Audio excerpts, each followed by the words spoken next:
Good evening sir. Good evening बच्चों।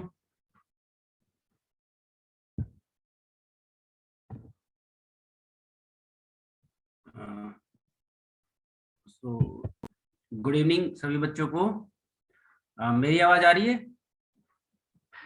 Yes sir. Yes sir. ठीक है, तो आज हम शुरू करते हैं इकोनॉमिक्स। ठीक है, तो the first topic is agriculture and allied activities. Agriculture, as you know, that it is a main activity that is counted in India.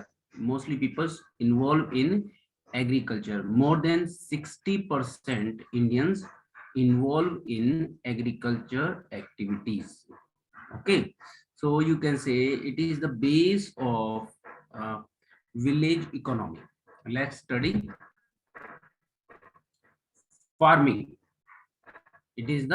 It is also called the base of village economy, क्योंकि जो mostly people in the village they involve in farming activities, or you can say agriculture activity. Factors required for production means requirement in the agriculture activity, that is the prime factor is land. जो लोग agriculture करते हैं उनकी सबसे जो primary जो need होती है that is land. Okay, then labour, you need lot of workers to work on land. ठीक है ना, during harvesting and sowing time. Physical capital, that is fixed capital, tools, working capital like money, right?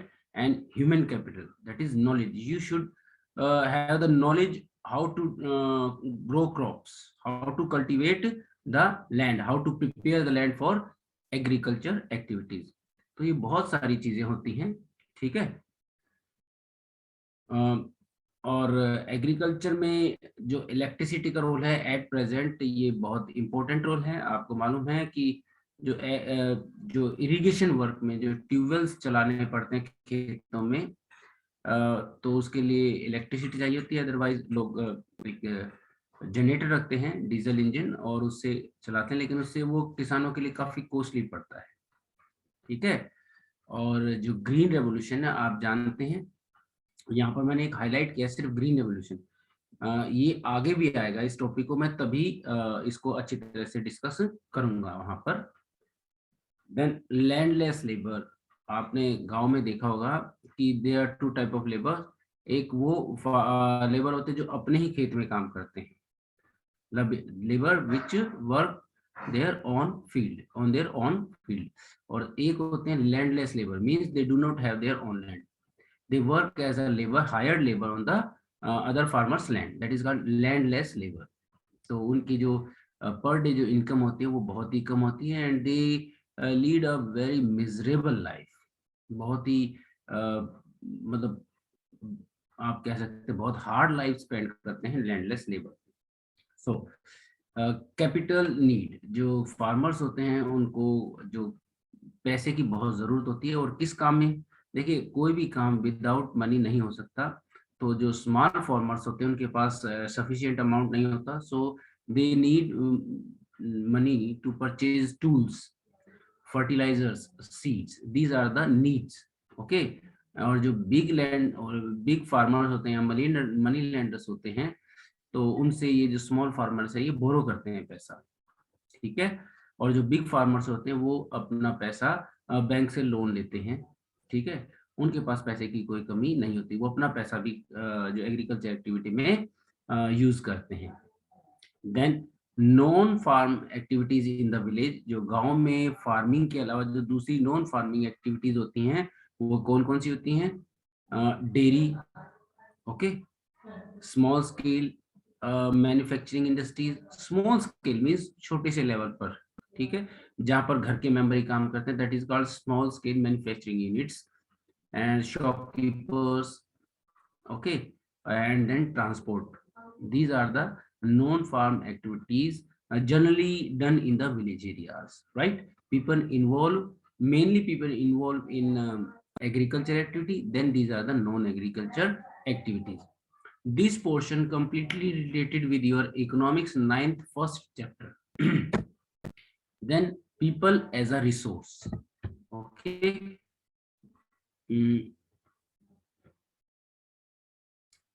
Resource क्या होता है? सबसे पहले तो ये देखिए, what are resources? Anything, sorry,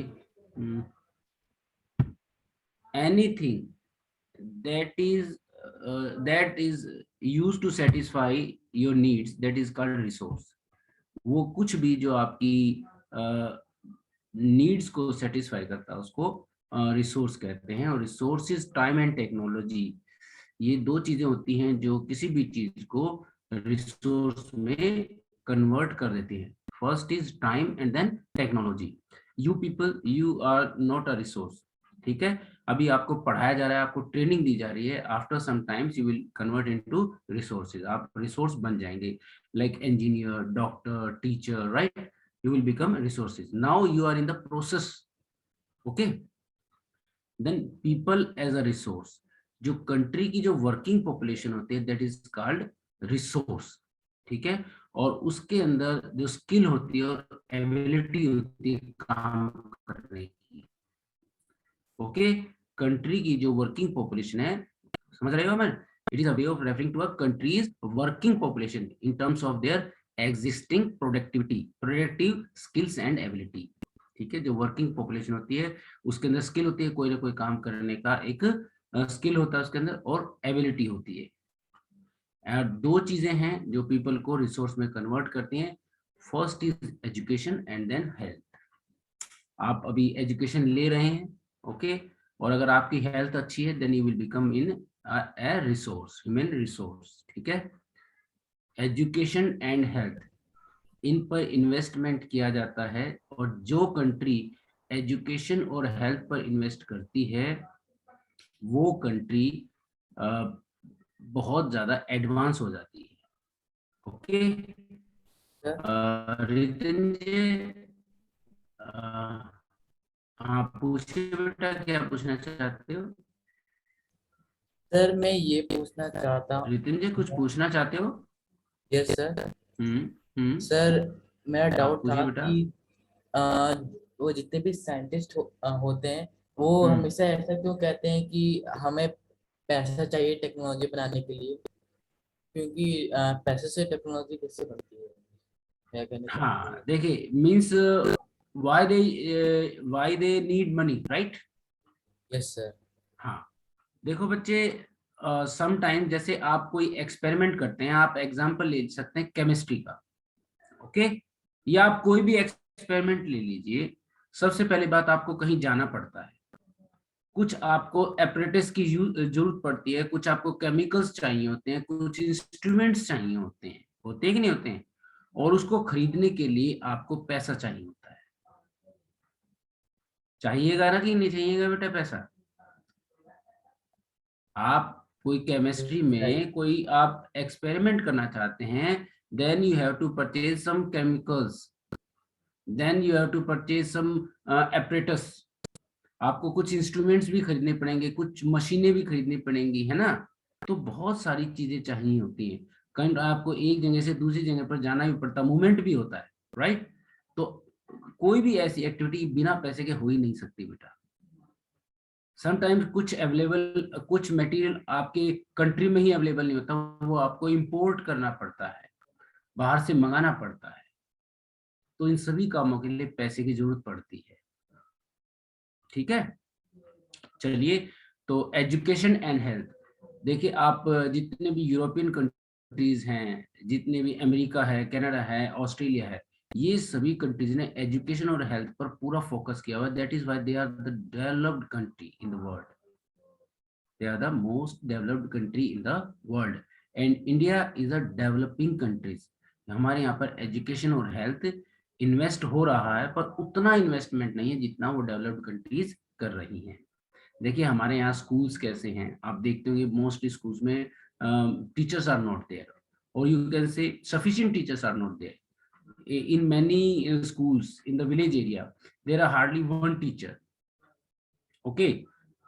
एक पूरे स्कूल में एक ही टीचर है, और जो basic infrastructure that is not available. Okay, even हमारी फैमिलीज हैं वो भी आपको प्रॉपर फूड प्रोवाइड नहीं करे। हमारे यहाँ हेल्थ देखिए, गवर्नमेंट हॉस्पिटल्स हैं, प्रॉपर केयर नहीं हो पाती है। Okay, then we move to private hospitals, but private hospitals are very costly. Okay, even private schools are very costly. Okay, so investment in these two fields, education and health, that is very important. Now economic activities, ये दो बार आएगा, मैं इसको दो बार कराऊंगा। The whole economic activities are divided into three parts. The first is three sectors, you can say primary sector, secondary sector and tertiary sector. Primary sector means agriculture, forestry, animal husbandry, fishing, poultry farming, mining, quarry. जो nature, मैं आपको एक simple language में बताता हूँ।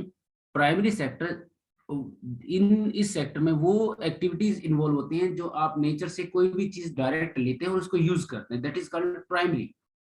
Okay, secondary sector, जब आप primary sector को उसमें कुछ चेंजेस करके उसको मोर वैल्यूएबल प्रोडक्ट में कन्वर्ट कर देते हैं। मैन्युफैक्चरिंग मतलब क्या होता है? To convert raw material into more value product, that is called manufacturing. Suppose आप मैंगो लेके आते हैं मार्केट से, मैंगो आपने मैंगो लिया, मैंगो क्या है? प्राइमरी एक्टिविटी है ना, आपने उगाया, पेड़ से तोड़ा, खा लिया, that is primary activity. Mango का रेट क्या होगा? 40 rupees, 50 rupees per KG, right. Now अब सेकेंडरी सेक्टर में आते हैं, आपने मैंगो का जूस निकाला, ठीक है, और उसको पैक करके आपने बोतल में ले आए। अब वो जूस ज्यादा कॉस्टली होगा या मैंगो ज्यादा कॉस्टली होगा? जूस ज्यादा कॉस्टली होगा ना, तो आपने इसको कन्वर्ट कर दिया मैन्युफैक्चरिंग में। ओके, सिंपल, आपने माइनिंग की, आयरन ओर की, ठीक है, आपने उसको फैन में कन्वर्ट कर दिया, है ना। तो फैन लोहे से बनता है, आयरन से बनता है, तो फैन की जो रेट है वो ज्यादा होगी। रितन जी पूछिए, क्या पूछना चाहते हैं? सर मैं ये पूछना चाहता हूँ कि रितन अगर जी। Primary sector, yes sir, sir मेरा बोलो बोलो। एक डाउट था कि अगर हम लोग प्राइमरी सेक्टर को हम्म, डायरेक्टली सेल करें तो? हाँ होता है ना, डायरेक्टली सेल करते हैं ना हम। आप मार्केट से गेहूं परचेज करते हैं, आप मार्केट से फ्रूट परचेज करते हैं, ये प्राइमरी सेक्टर है। आप नहीं, पोल्ट्री फार्म है, हाँ बोलिए।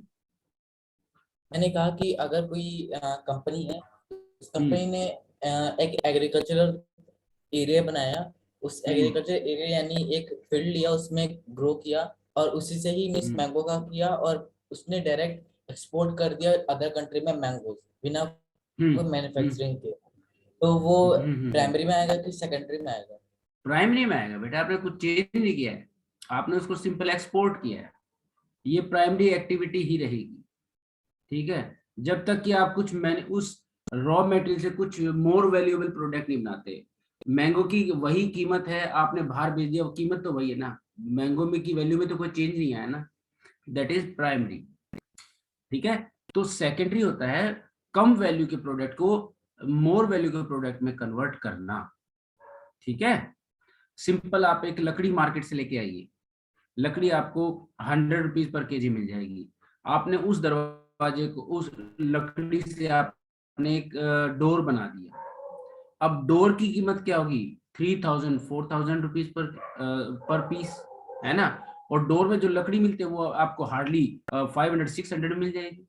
तो आपने 500 रुपीज का जो मटेरियल है वो कितने में कन्वर्ट कर दिया? हाई वैल्यू प्रोडक्ट में कन्वर्ट कर दिया, that is called manufacturing. Now tertiary sector does not produce anything, it is also called service sector. यानी टर्सरी सेक्टर में कुछ नई चीज नहीं बनती है, ये सर्विस सेक्टर होता है, मींस ये सर्विस प्रोवाइड करता है, जैसे trade, transport, communication, banking, education, health, tourism, insurance, these are all sectors provide service. Okay, that is why it is called service sector. और ये जो सर्विसेज हैं प्राइमरी और सेकेंडरी सेक्टर के डेवलपमेंट में काफी इंपॉर्टेंट होती हैं। Okay, next is quality of population. देखिए, पॉपुलेशन की क्वालिटी होना बहुत जरूरी है, और कौन सी क्वालिटीज हैं? Education and health. तो कई प्रोग्राम भी चलाए गए हैं इंडिया में, Sarva Shiksha Abhiyan and mid day meal, these are the programme related with the education. Sarva Shiksha Abhiyan सभी को पढ़ाना है, बच्चे बूढ़े जो औरतें हैं सबको पढ़ाना है। और मिड डे मील इसलिए स्टार्ट किया गया बच्चों, क्योंकि जो लेबर क्लास होती है वो कहते हैं वो अपने बच्चों को अपने साथ लेके जाते थे काम पे, वो कहते हैं हमारे बच्चों को खाना कौन देगा। तो गवर्नमेंट ने ये स्कीम स्टार्ट की कि आप अपने बच्चों को स्कूल भेजिए, दोपहर का खाना गवर्नमेंट देगी आपके बच्चों को, राइट। और हेल्थ है, अभी हमने डिस्कस किया।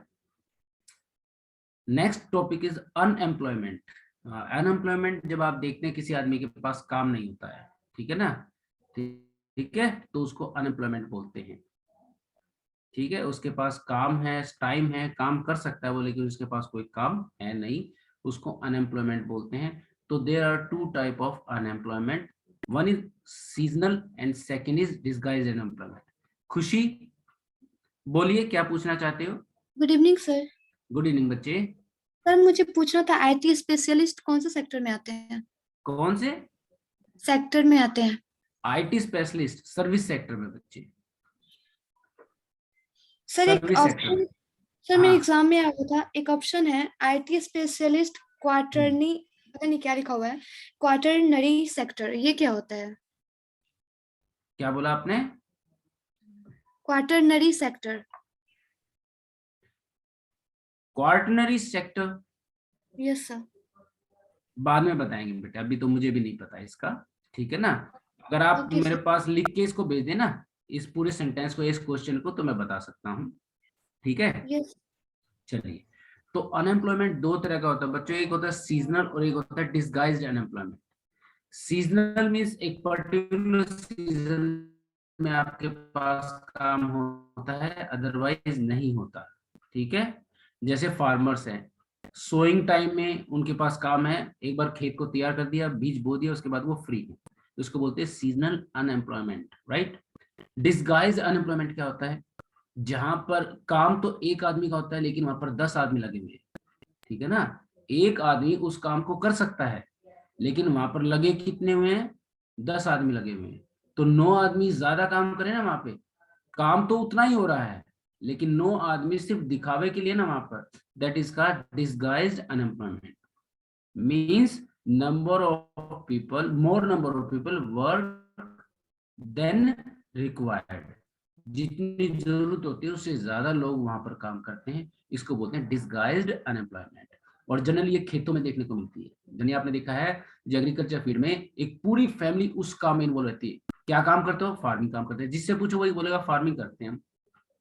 फार्मिंग है वो एक आदमी कर सकता है, घर का एक आदमी, लेकिन उसका बेटा भी, उसके बच्चे भी, सब उसमें लगे हुए हैं।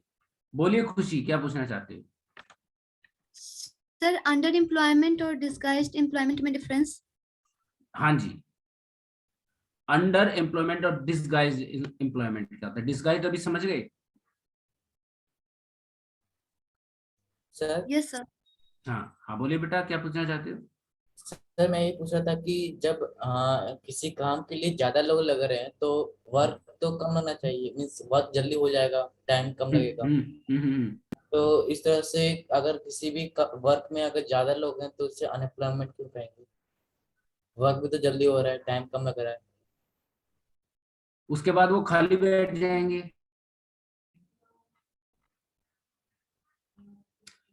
ठीक है ना। और खाली का बैठना है क्या बेटा? लेकिन देखिए, अभी मैं आपको पढ़ा रहा हूँ, या आप सोचिए खेत में आप एक आदमी एक खेत को, एक एग्रीकल्चर फील्ड को आसानी से पूरा कर सकता है, ठीक है। सुबह भी जाता है, खाना खाने के लिए घर पे आ जाता है, फिर शाम को जाता है, आराम से उसको लुक आफ्टर कर सकता है, खेत को सारा काम कर सकता है। लेकिन वहां पर आदमी की जरूरत नहीं, फिर भी आदमी काम जल्दी करके करना क्या है ये बताइए। अगर वो आदमी कहीं और काम करेगा तो कुछ ज्यादा इनकम होगी कि नहीं होगी इसकी? Yes sir. हाँ बस, तो लेकिन उस फैमिली की इनकम 10,000 ही हो रही है पर मंथ, जबकि वो पूरी फैमिली 50,000 पर मंथ अर्न कर सकती है, लेकिन वो सिर्फ 10,000 ही अर्न कर रहे हैं। तो ये लॉस होता है बेटा। देखने के लिए तो सभी काम कर रहे हैं, लेकिन सबकी पूरी पोटेंशियलिटी से काम नहीं हो रहा है। सबके अंदर कैपेसिटी है 50,000 अर्न करने की, लेकिन कर रहे हैं 10,000 अर्न, ठीक है। Next is poverty as a challenge. देखिए पॉवर्टी होता क्या है, पहले तो मैं इसको स्क्रीन को छोटा कर लूं क्या? सर आपने नहीं बताया अंडर एम्प्लॉयमेंट। हाँ एक मिनट बच्चे, एक मिनट।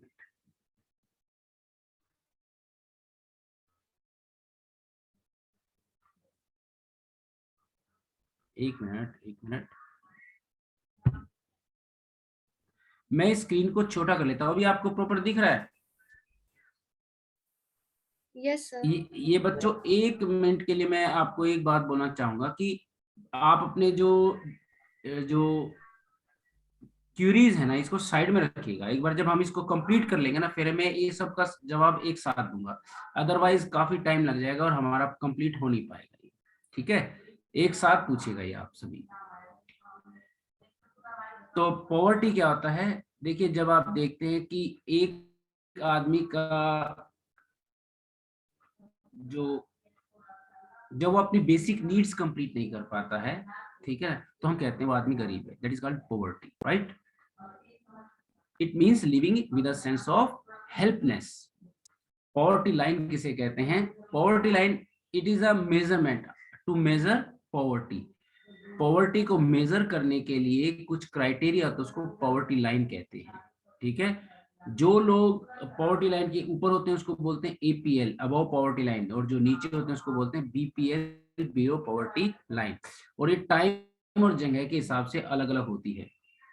अगर हम पॉवर्टी को मेजर करते हैं कैलोरीज के हिसाब से, खाने के हिसाब से, तो जो लोग गांव में रहते हैं, गांव में जो जो हार्डवर्क जो लोग ज्यादा करते हैं, तो उनको कैलोरी की जरूरत होती है। कैलोरी क्या होता है? एक एनर्जी का मेजर करते हैं एनर्जी को। जितना आप खाना खाते हैं तो आपकी बॉडी को एनर्जी मिलती है, ठीक है, तो वो कैलोरी में मेजर करते हैं उसको। तो रूरल एरिया में यानी विलेज एरिया में लोग ज्यादा मेहनत करते हैं तो उनको ज्यादा कैलोरी की जरूरत पड़ती है। तो सारा दिन में जो भी खाना खाते हैं, अगर उनको 2400 कैलोरी मिल रही है तो वो अबो पॉवर्टी लाइन है। और यही मेजरमेंट, अगर हम यही चीज अगर हम सिटी में देखें तो सिटी में टेक्निकल वर्क ज्यादा होता है, हार्ड वर्क कम होता है। तो जो लोग सिटी एरिया में रहते हैं उनको, उनकी रिक्वायरमेंट क्या है? 2100 पर डे उनकी ये कैलोरी चाहिए होती है। ठीक है, नेक्स्ट है इंटरस्टेट डिस्पैरिटीज। यानी अब हम स्टेट वाइज देखेंगे तो आपने देखा है स्टेट्स में भी बहुत सारे जो स्टेट्स हैं हमारे भारत में, कुछ स्टेट्स काफी पुअर हैं जैसे बिहार और उड़ीसा, और कुछ स्टेट्स काफी रिच हैं, पंजाब और हरियाणा। ठीक है, तो यहाँ पर जो जो रिच स्टेट्स हैं और पुअर स्टेट हैं, कुछ स्टेट्स ने अपने आप को जो पॉवर्टी से लड़ने के लिए कुछ अलग ही क्राइटेरिया सेट कर लिए। जैसे पंजाब और हरियाणा है, यहाँ पर जो मेन चीज है that is agriculture land, fertile land. तो पंजाब और हरियाणा एग्रीकल्चर में काफी इन्वेस्टमेंट किया है, जिसकी वजह से ये रिच स्टेट हो गए हैं। ठीक है, केरला ने किस में इन्वेस्टमेंट किया? ह्यूमन रिसोर्स में, यानी वहां केरला में हेल्थ और एजुकेशन पर ज्यादा इन्वेस्ट किया गया है। वहां पर जो लिटरेसी रेट है वो बहुत ज्यादा है और लोग काफी पढ़े लिखे हैं, है ना, जॉब ज्यादा करते हैं। तो केरला ने अपने आप को ह्यूमन रिसोर्स में इन्वेस्टमेंट करके वहां पॉवर्टी को चैलेंज किया है। तमिलनाडु ने अपने लोगों को चीप फूड प्रोवाइड किया है, ठीक है ना। तो तमिलनाडु जो पॉवर्टी से लड़ने की कोशिश कर रहा है वो अपने लोगों को चीप फूड प्रोवाइड कर रहा है। वहां पे जो राइस है वो 1 रुपए पर केजी मिलता है, जो जो राशनिंग जो राइस होता है राशन में दिया जाता है। ठीक है भाई, नेक्स्ट है ग्लोबल पॉवर्टी सिनेरियो। तो ग्लोबली अगर आप देखें तो बहुत सारी कंट्रीज हैं वो जो रिच हैं, कुछ कंट्रीज पुअर हैं। कुछों में जो ग्रोथ रेट है वो बहुत स्लो है। जैसे चाइना का जो ग्रोथ रेट देखें हम तो बहुत ही फास्ट है। अगर हम इंडिया का ग्रोथ रेट देखते हैं तो बहुत वो मतलब India is also improving, but इतना इम्प्रूव नहीं कर रहा जितना चाइना इम्प्रूव कर रहा है। ठीक है ना। और हमारे यहाँ बहुत सारे कंट्रीज है जो बहुत ज्यादा रिच हैं, और कुछ कंट्रीज ऐसे हैं जो बहुत ज्यादा पुअर है। जैसे नाइजीरिया बहुत पुअर है, वहां पर लोगों को बहुत ज्यादा गरीबी। इवन अभी अगर आप ये देखें जो अभी एक बीमारी फैल रही है, अभी एक जो कोविड-19 है ना, हमारे यहाँ वैक्सीन लग गई है, लेकिन अगर आप यूरोपियन कंट्रीज अमेरिका को देखो तो जो डेवलप्ड कंट्री उन्होंने सबसे पहले उन्होंने वैक्सीनेट किया अपने पीपल को। और जो पुअर कंट्रीज है वहां अब भी लोग कोरोना से मर रहे हैं, वहां अब भी लोगों को वैक्सीन उपलब्ध नहीं है। ठीक है, और हमारे इंडिया में अवेलेबल है लेकिन लोग लगवा नहीं रहे हैं। ठीक है भाई। अब कॉजेज ऑफ पॉवर्टी क्या है, ठीक है, तो इंडिया में जो पॉवर्टी के जो रीजंस हैं वो अलग अलग हैं। तो एक तो ब्रिटिश रूल रहा है, हम काफी समय तक ब्रिटिश रूल के अंडर में रहे हैं, और ब्रिटिशर्स ने ऐसी ऐसी पॉलिसीज जो इकोनॉमिक हार्मफुल इकोनॉमिक पॉलिसीज थी जिनकी वजह से हम डेवलप नहीं हो पाए। ठीक है ना। और हमारे यहाँ जो एग्रीकल्चर रिफॉर्म्स हैं वो भी कंप्लीटली कभी अप्लाई ही नहीं किए गए। अभी एक आप देखते हैं, देखिए मैं किसी के फेवर में नहीं, जस्ट मैं आपको एक एग्जांपल दे रहा हूँ। गवर्नमेंट ने एग्रीकल्चर लॉ पास किया, 3 कानून जो अभी जो फार्मर्स हैं मोदी गवर्नमेंट के अगेंस्ट वो धरने पर बैठे हुए हैं। तो गवर्नमेंट कह रही है कि हम ये एग्रीकल्चर रिफॉर्म लेके आ रहे हैं, और फार्मर कह रहे कि नहीं ये हमारे रिफॉर्म नहीं है, ये हमारे अगेंस्ट है। तो ये भी एक चल रहा है। ठीक है। नेक्स्ट है एंटी पॉवर्टी मेजर्स। तो यानी पॉवर्टी के अगेंस्ट क्या क्या चीजें चलाई जाती है जिससे कि पॉवर्टी खत्म हो जाए, तो उनको बोलते हैं एंटी पॉवर्टी मेजर्स। यानी गवर्नमेंट ने कुछ पॉलिसीज चलाई हैं, जैसे नरेगा है, नरेगा का नाम चेंज कर दिया गया था, इसको मनरेगा बोलते हैं, 2009 में इसको चेंज कर दिया गया था। और ये स्कीम स्टार्ट की गई थी 24 अगस्त 2005 को। इसमें गारंटी दी गई थी कि साल में 100 डेज आपको वर्क मिलेगा। ठीक है। और अगर आप रजिस्टर होने के बाद आपको काम नहीं मिलता है तो आपको पेमेंट मिलना स्टार्ट हो जाएगा। ठीक है, ये नरेगा था। उसके बाद बहुत सारी स्कीम है, प्रधानमंत्री आवास योजना जिसमें आपको अफोर्डेबल हाउसेज दिए गए थे। ठीक है। उसके बाद है प्रधानमंत्री उज्ज्वला योजना। देखो ये स्कीम्स जो हैं जो अभी चल रही हैं करंट में, जिसमें जो पुअर लाइन से जो नीचे फैमिलीज रहती है उनको एलपीजी सिलेंडर दिए गए मुफ्त फ्री में। उसके बाद पीएम श्रम योगी मान धन योजना। ठीक है ना। इसमें जो जो एम्प्लॉयर हैं उनको 1840 के आस 18 से 40 के बीच में है, उनको कुछ पैसा पर मंथ देना पड़ता है 55 to 200। और जब वो 60 इयर्स के बाद उनको पेंशन मिलेगी। ठीक है ना। जब वो 60 साल के हो जाएंगे उसको हर महीने 55 रुपीज से 200 तक इन्वेस्ट करना पड़ता है। ठीक है ना। और उसके बाद उनको हर महीने पेंशन मिलना स्टार्ट हो जाएगा। अभी पेंशन सिर्फ गवर्नमेंट एम्प्लॉयज को मिलता है। ठीक है। लेकिन ये उन्हीं लोगों के लिए कि जब लोग बूढ़े हो जाते हैं तो उनको एक पेंशन मिलना शुरू हो जाए। और उनको पर मंथ कितना इन्वेस्ट करना पड़ता है, 55 to 200। ये मैंने अच्छी तरह से बनाया हुआ, तो इसको कर लेना, यहाँ से भी पूछा जाता है। उसके बाद है प्रधानमंत्री गरीब कल्याण योजना। तो कोविड-19 जो चल रहा था उस टाइम पे सब कुछ बंद था, तो गरीब लोगों को गवर्नमेंट ने फ्री में व्हीट और राइस को प्रोवाइड किया था। इवन अब तक ये दिया जा रहा है। ठीक है ना। तो इस उसमें 50,000 करोड़ रुपीज लगाए गए थे। ठीक है ना। 5 किलो व्हीट और राइस हर आदमी को प्रोवाइड किया गया था। 80 करोड़ लोगों को प्रोवाइड किया गया था प्रधानमंत्री गरीब कल्याण योजना ड्यूरिंग कोविड-19। ठीक है। उसके बाद है स्वर्ण जयंती ग्राम स्वरोजगार योजना। ये 1999 में स्टार्ट की गई थी, और इसमें उन लोगों को इनवाइट किया गया था जो अपना अपना कुछ नया स्टार्ट करना चाहते हैं, अपना कोई बिजनेस स्टार्ट करना चाहते हैं, कोई शॉप स्टार्ट करना चाहते हैं। ठीक है। उनको पहले ट्रेनिंग दी जाती थी किसी काम की, और उसके बाद उनको पैसा दिया जाता था बिजनेस सेटअप करने के लिए। उसके बाद है अंत्योदय अन्न योजना। 2000 में इसको स्टार्ट किया गया, बीपीएल फैमिलीज के लिए थे, जिसमें एक फैमिली को 35 केजी अनाज दिया जाता था, और बहुत ही कम कीमत पर। Wheat 2 rupees per KG and rice 3 rupees per KG. these were the government plannings. ठीक है। जिसके अकॉर्डिंग जो मतलब पॉवर्टी को रिमूव करने की कोशिश की गई। Next is food security in India. देखिए फूड सिक्योरिटी इन इंडिया क्या होता है। ठीक है। फूड सिक्योर होना या फूड सिक्योरिटी में there are 3 things: availability, accessibility and affordability. Availability means food must be available in the market. Accessibility within the reach of the people. और affordability लोग कम कीमत पर उसको खरीद सकें, यानी लोगों खरीद सकें, है ना। समटाइम्स फूड की जो प्राइसेस है वो बहुत ज्यादा ऊंची होती है, तो लोग आम आदमी उसको खरीद नहीं पाता है ना, तो उसको बोलते हैं affordability. Next food security in India. तो फूड सिक्योरिटी इंडिया के जो है वो 2 कंपोनेंट है, दैट इज बफर स्टॉक और एक public distribution system. Buffer stock क्या होता है, हम अपने पास व्हीट और राइस का एक स्टोर कर लेते हैं फूड कॉर्पोरेशन ऑफ इंडिया अपने गोडाउन्स में कुछ स्टोर कर लेती है, ठीक है। अगर किसी साल क्रॉप फेलियर हो जाता है ना, किसी भी वजह से, तो हमारे पास इतना अनाज है कि हम कम से कम 3 साल तक अपनी जनता को उस अनाज को खिला सकते हैं।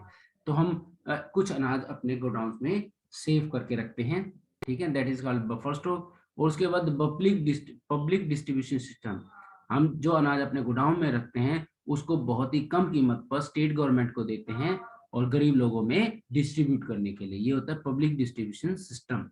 फेयर प्राइस शॉप होती है ना, राशनिंग शॉप, आप में से कई को जाना, जहाँ राशन मिलता है ना, बहुत ही कंट्रोल प्राइसेस पर, तो वहां पर ये जो गवर्नमेंट का जो अनाज है, गेहूं वगैरह, वो भेजा जाता है। उसके बाद है मिनिमम सपोर्ट प्राइस, ये जो किसान आंदोलन चल रहा है अभी, फार्मर मूवमेंट, तो ये इसी से रिलेटेड है। फार्मर्स कह रहे हैं कि इसी पर कानून बनाइए। एमएसपी, एमएसपी होता क्या है? Minimum support price. दो चीजें होती है, एक एमएसपी होता है, एक इशू प्राइस होता है, ठीक है ना। एमएसपी फसल को बोने से पहले गवर्नमेंट किसी भी फसल का एक रेट डिक्लेयर कर देती है, उसको बोलते हैं एमएसपी। इसका मतलब होता है कि जब आपकी फसल कंप्लीट हो जाएगी तो आप, गवर्नमेंट आपसे इस रेट पर आपका गेहूं या चावल जो भी है वो खरीदेगी, ठीक है। इश्यू प्राइस वो होता है जब गवर्नमेंट जिस रेट पर स्टेट गवर्नमेंट को जो अनाज भेजती है, गेहूं चावल, उसको इश्यू प्राइस बोलते हैं, ठीक है। उसके बाद national food security mission, NFSM, ठीक है।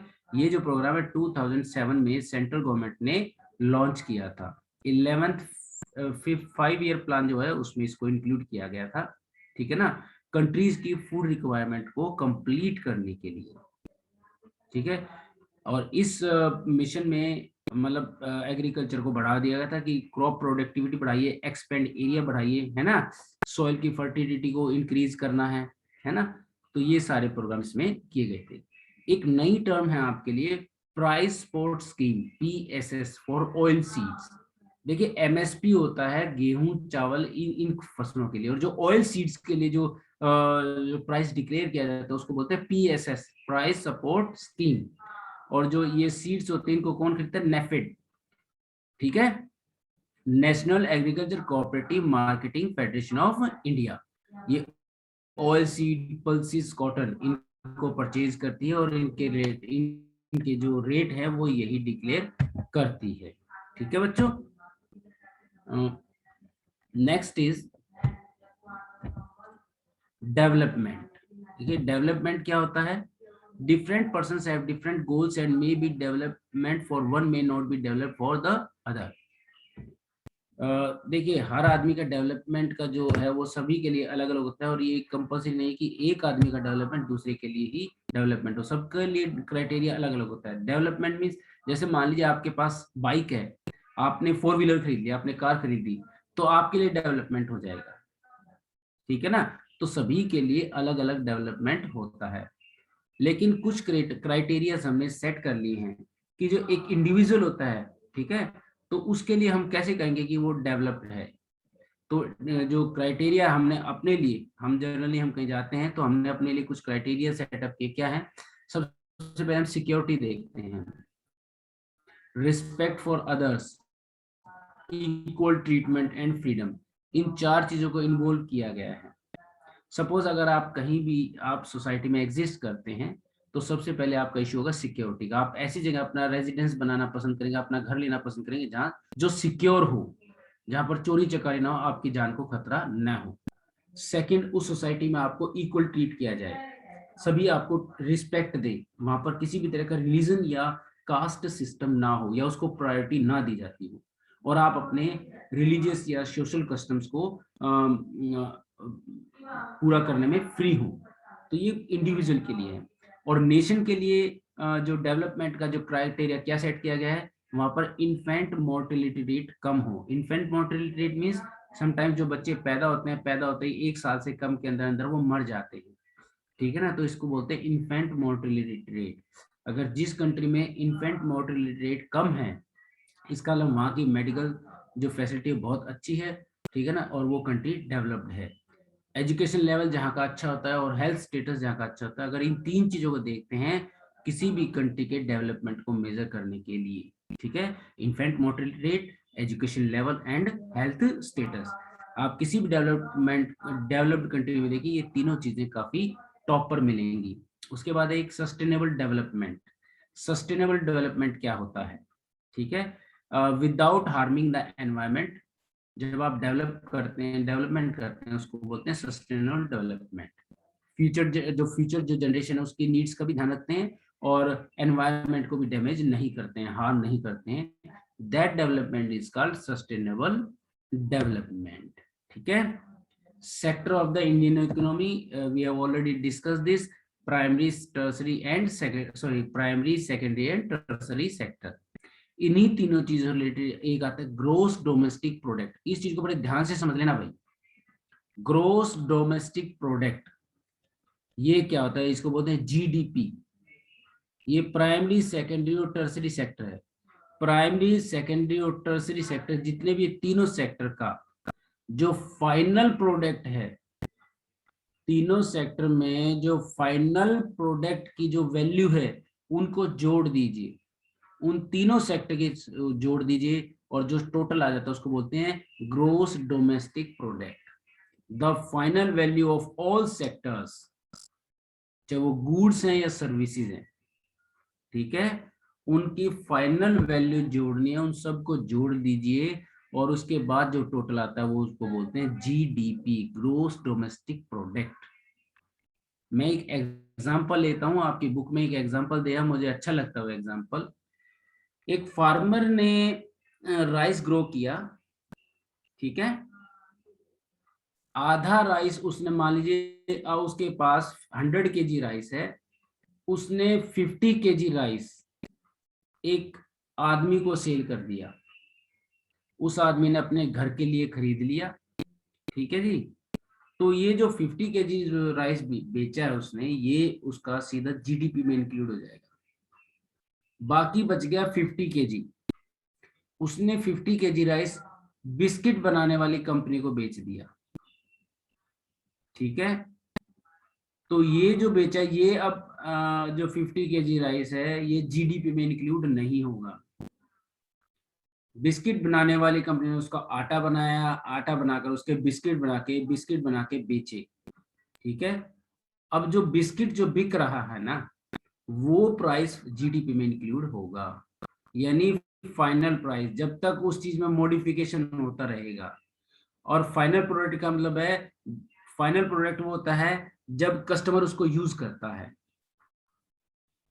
कस्टमर उसको यूज करता है, उसको बोलते हैं फाइनल प्रोडक्ट।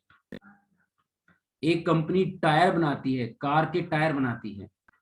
टायर आपने किसी कंपनी से खरीद लिया और आप अपने गाड़ी में लगाकर उसको यूज कर रहे हैं, ठीक है, ये फाइनल प्रोडक्ट हो गया। लेकिन उसी टायर बनाने वाली कंपनी ने टायर कार बनाने वाली कंपनी को बेच दिए, ठीक है। अब कार बनाने वाली कंपनी ने उसको कार में बना दिया, वो कार बेच रही है, तो कार के अंदर टायर की कीमत भी है ना। तो कार की जो कीमत होगी, कार को हम कस्टमर यूज करते हैं, तो कार की जो वैल्यू है वो जीडीपी में आएगी। यानी जो फाइनल प्रोडक्ट है जिसे कस्टमर यूज करता है उसको आप जीडीपी में इंक्लूड करेंगे। अब जो फैक्ट्रीज होती हैं, जो सेक्टर होते हैं, वो दो तरह के होते हैं, organise sector, unorganise sector. Organise sector जिसमें कुछ फॉर्मल प्रोसेस होता है, प्रोसीजर होता है, उसको पूरा करना पड़ता है। अनऑर्गेनाइज सेक्टर में ऐसा कुछ भी नहीं होता। और सिंपल वर्ड्स आप कह सकते हैं, जो ऑर्गेनाइज सेक्टर होते हैं, पब्लिक सेक्टर बोल सकते हैं उसको, अनऑर्गेनाइज प्राइवेट सेक्टर। कई बहुत जनरली जो आपने देखा होगा, जो पब्लिक सेक्टर है वो जो गवर्नमेंट के जो रूल्स हैं, प्रोसेस है, प्रोसीजर है, उसको फॉलो करता है ना। यानी उनके काम करने का टाइम निश्चित फिक्स होता है, उनकी जो पेमेंट होती है वो फिक्स होती है, उनके जो अदर बेनिफिट्स होते हैं वो फिक्स होते हैं। लेकिन अनऑर्गेनाइज सेक्टर में इस तरह के कोई भी बेनिफिट नहीं दिए जाते, उनके वर्किंग आवर फिक्स। अगर आप सिंपल लैंग्वेज में देखें तो आप इसको पब्लिक और प्राइवेट में डिस्ट्रीब्यूट कर सकते हैं, ठीक है। Next, money and credit, that is related with your banking system, ठीक है। पहले बार्टर सिस्टम होता था, यानी money exchange system, sorry goods exchange system. आपने एक चीज देनी है, दूसरी चीज लेनी है, that was called barter system, okay. लेकिन उसके बाद धीरे धीरे जो मनी है वो इंट्रोड्यूस हुई, और इसको एक्सचेंज में यूज किया जाने लगा। तो मनी क्या होता है? Money is a medium of exchange. आप पैसा देकर कोई भी चीज ले सकते हैं। ओके, आप पैसा बैंक में देते हैं, बैंक क्या करता है, आप अपना जो आपके पास एक्स्ट्रा अमाउंट है आप बैंक में जमा करा देते हैं, उस अमाउंट पर बैंक आपको इंटरेस्ट देता है। अब बैंक उस पैसे का क्या करता है, बैंक उस पैसे को लोन में दे देता है। जिन लोगों को लोन की रिक्वायरमेंट होती है बैंक उनको दे देता है और उन लोगों से हाई इंटरेस्ट चार्ज करता है। ठीक है, हाई इंटरेस्ट जो बैंक लेता है और जो लो इंटरेस्ट जो बैंक अपने कस्टमर को देता है, उनका डिफरेंस बैंक की इनकम होती है। ठीक है, तो जो जो लोन बैंक आपको देता है, ठीक है, उस पर वो हाई इंटरेस्ट चार्ज करता है। तो जब बैंक आपको लोन देता है तो आपको कुछ शर्तें होती हैं जो आपको कंप्लीट करनी पड़ती हैं, that is called the terms of credit. तो टर्म्स ऑफ क्रेडिट क्या होता है, बैंक पहले ही बता देता है आपको कि आपका इंटरेस्ट रेट क्या होगा। ठीक है, कोलेट्रल मीन्स आपको सिक्योरिटी क्या डिपॉजिट करना पड़ेगा, आपको कुछ रखना पड़ता है ना, कोलेट्रल मीन्स सिक्योरिटी, आपको कुछ देना पड़ेगा बैंक के साथ, तभी आपको बैंक आपको कुछ पैसा देता है। उस थर्ड है डॉक्यूमेंटेशन, तो आपको कुछ डॉक्यूमेंटेशन वर्क भी होता है वो कंप्लीट करना पड़ता है, आपको कुछ आईडी प्रूफ वगैरह भी देने पड़ते हैं, आपको कहीं जगह सिग्नेचर भी करने पड़ते हैं। देन फोर्थ चीज है मोड ऑफ रीमेंट। फिर बैंक आपसे पूछता है कि आप कैसे रिटर्न करेंगे पैसा, एनुअल इंस्टॉलमेंट लेंगे, मंथली इंस्टॉलमेंट लेंगे, क्वार्टरली लेंगे या हाफ ईयर लेंगे। ठीक है, तो अब वो मोड ऑफ पेमेंट, ये चीजें बैंक पहले ही क्लियर कर लेता है। ठीक है, देन सोर्स ऑफ क्रेडिट, अब आप पैसा आपको जरूरत पड़ती है तो हम पैसा कहाँ से लेके आते हैं। जनरली अगर हम कोई बैंक और ऑर्गेनाइज सेक्टर से हम जब पैसा लेते हैं that is called formal source of credit. उसको क्या बोलते हैं, फॉर्मल सोर्स ऑफ क्रेडिट। जैसे बैंक है, गवर्नमेंट ऑफिस है, कोऑपरेटिव ऑफिस है, LIC है, ये ऑर्गेनाइज सेक्टर हैं, तो ये होते हैं फॉर्मल सेक्टर ऑफ, ठीक है, क्रेडिट। और इनफॉर्मल सेक्टर आपके फैमिली मेंबर्स, आपके रिलेटिव्स, आपके फ्रेंड्स, मनी लेंडर्स, है ना, जो इनफॉर्मल उनको बोलते हैं informal source of credit. Is that clear. और सेल्फ हेल्प ग्रुप होता है, ये इनका एक ग्रुप मेंबर, कुछ लोग मिलकर एक ग्रुप बना लेते हैं और वो कुछ पैसा, जितना भी उनकी सेविंग होती है, ठीक है ना, वो डेली पैसा सेव करते रहते हैं और जिस मेंबर को भी जरूरत होती है वो लो इंटरेस्ट पर उसको लोन दे देते हैं और इस तरह से वो आपस में एक दूसरे की मदद करते हैं। नेक्स्ट है globalisation and the Indian economy. देखिए ग्लोबलाइजेशन क्या होता है, it is an integration between countries through foreign trade and foreign investment. Trade के थ्रू आजकल आपने देखा है कि ग्लोबलाइजेशन में जो कंट्रीज हैं बिल्कुल क्लोज आ गई, एक दूसरे के पास पास आ गई हैं। ठीक है ना, अब आप इंडिया में ही बैठे बैठे आप किसी भी दूसरे देश की चीजों को परचेज कर सकते हैं, तो ये पॉसिबल हुआ ग्लोबलाइजेशन से ही। और ग्लोबलाइजेशन में जो मेन इंपॉर्टेंट रोल प्ले किया दैट इज मल्टीनेशनल कॉर्पोरेशन। जो मल्टीनेशनल कंपनीज होती है ना, उन्होंने बहुत इंपॉर्टेंट रोल प्ले किया है और उनका जो सिस्टम है, ठीक है ना, वो काफी कॉम्प्लेक्स सिस्टम है।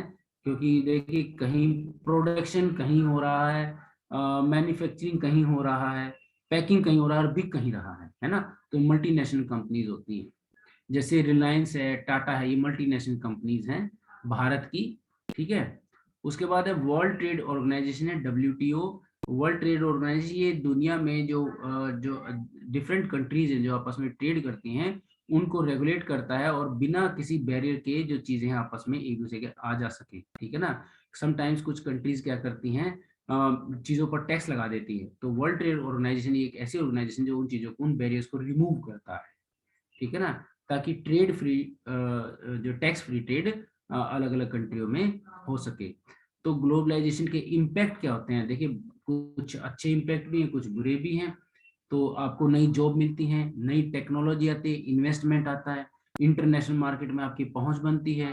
ठीक है ना, और आपको बहुत सारे ऑप्शन मिल जाते हैं। अभी आप कार खरीदेंगे तो आपको देखो हजारों तरह की जो मार्केट्स में जो कंपनी अवेलेबल है ना, और चाहे इलेक्ट्रिक गाड़ी ले लीजिए, डीजल ले लीजिए, आप हाइड्रोजन की ले लीजिए, सोलर एनर्जी से चलने वाली, मतलब हाँ बहुत सारे ऑप्शंस अवेलेबल हैं। बट ग्लोबलाइजेशन से पहले मुझे याद है जब हम छोटे थे तो पूरा सिर्फ 2-3 ही, एक फिएट कंपनी थी, एक एम्बेसडर थी, एक कॉन्टेंसर क्लास, ये 4-5 मॉडल ही थे बस।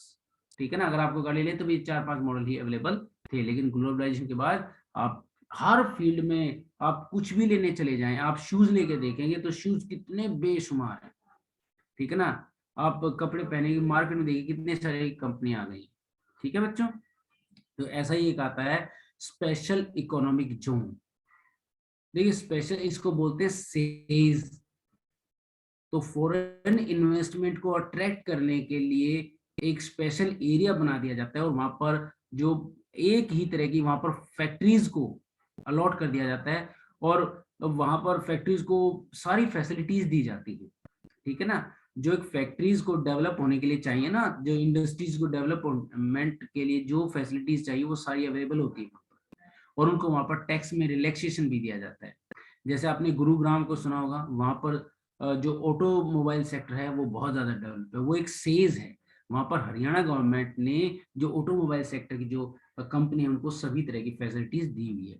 तो दुनिया भर की कंपनी ने अपने वहां मैन्युफैक्चरिंग प्लांट लगाए हैं। इसी तरह से नोएडा है, ठीक है कि नहीं। सोनीपत, बहादुरगढ़, ये दिल्ली के आसपास ये सेज हैं। बहादुरगढ़ एक सिटी है, वहां पर मैंने एक बार विजिट किया था, तो वहां पर सेज है। वहां पर एक बहुत बड़ा एरिया है, वहां पर सिर्फ जूतों की फैक्ट्री है, शू फैक्ट्री है वहां पर, है ना।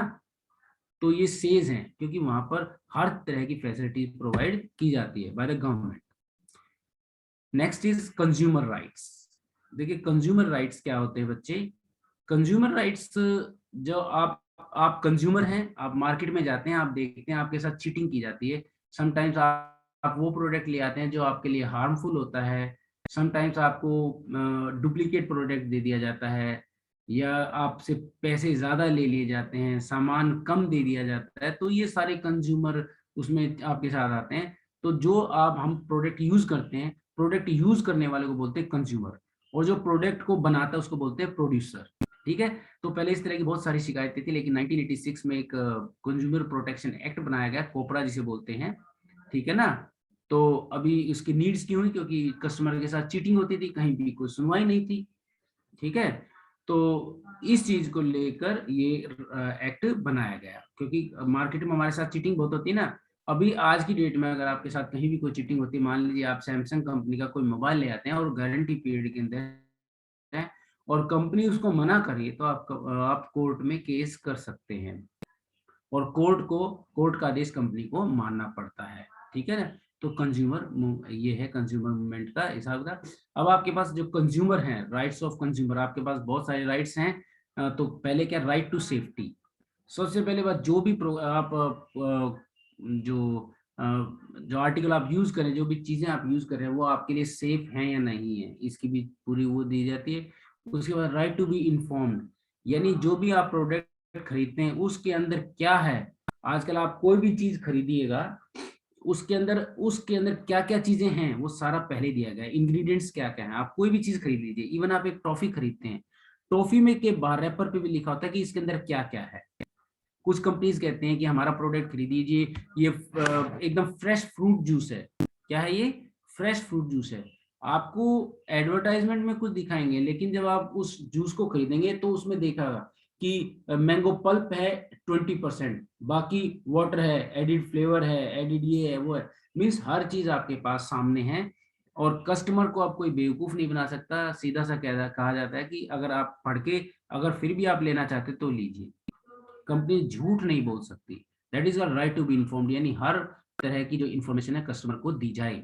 उसके बाद राइट टू चूज, आप कोई भी प्रोडक्ट चूज कर सकते हैं, इवन आपको कोई फोर्स नहीं कर सकता कि आपको ये चीज लेनी ही पड़ेगी। अगर आप हमारी दुकान पे आए हैं ना, अब जैसे मान लीजिए आपको जरूरत है एक जैकेट की, और कंपनी जो शॉपकीपर, नहीं हम जैकेट आपको तभी बेचेंगे जब आप पैंट भी लेंगे, तो आपको कोई फोर्स नहीं कर सकता। जो आपको जरूरत है आप उतना ही खरीदिए, ठीक है।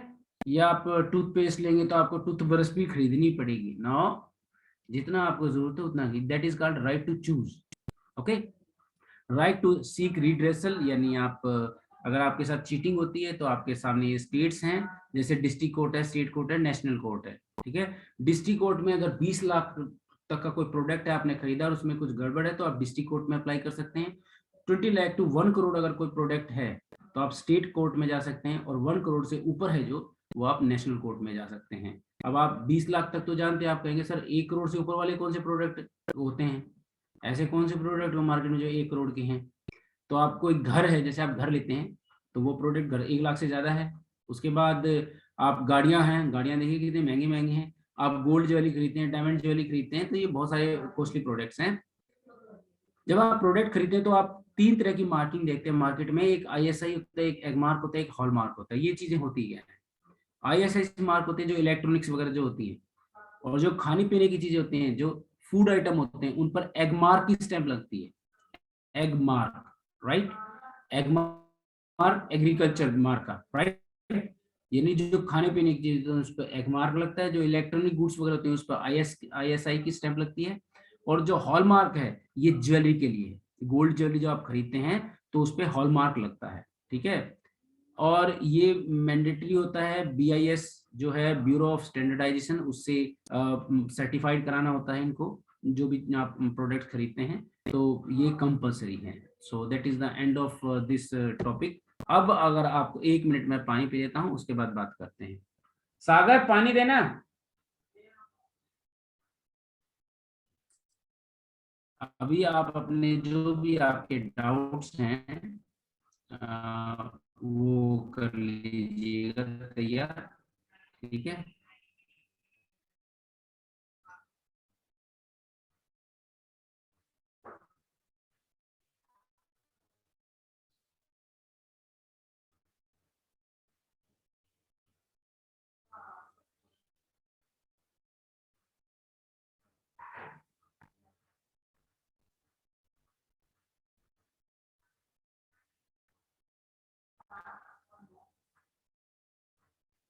हाँ भाई पूछो, अब पूछिए, एक एक रिटन जे पूछिए, आप क्या पूछना चाहते हैं।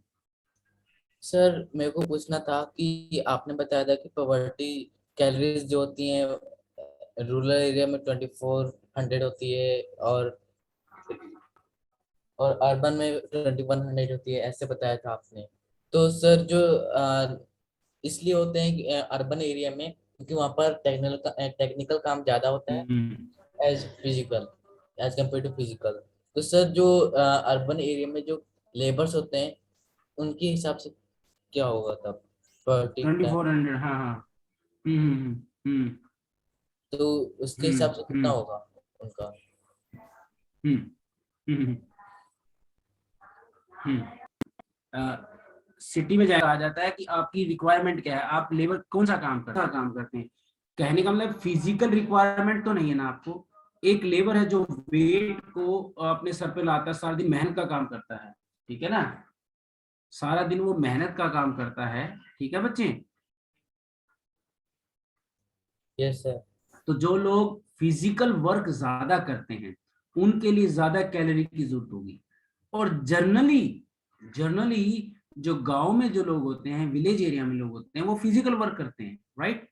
तो ऐसा नहीं कि शहर में आके जो अगर कोई आदमी फिजिकल वर्क ज्यादा करता है तो उसको 2100 ना, तो वहां रहेगी वही। ये कहने का मतलब है कि जो फिजिकल वर्क ज्यादा करता है उनके लिए 2400, जो मेंटल वर्क ज्यादा करते हैं उनके लिए 2100, राइट।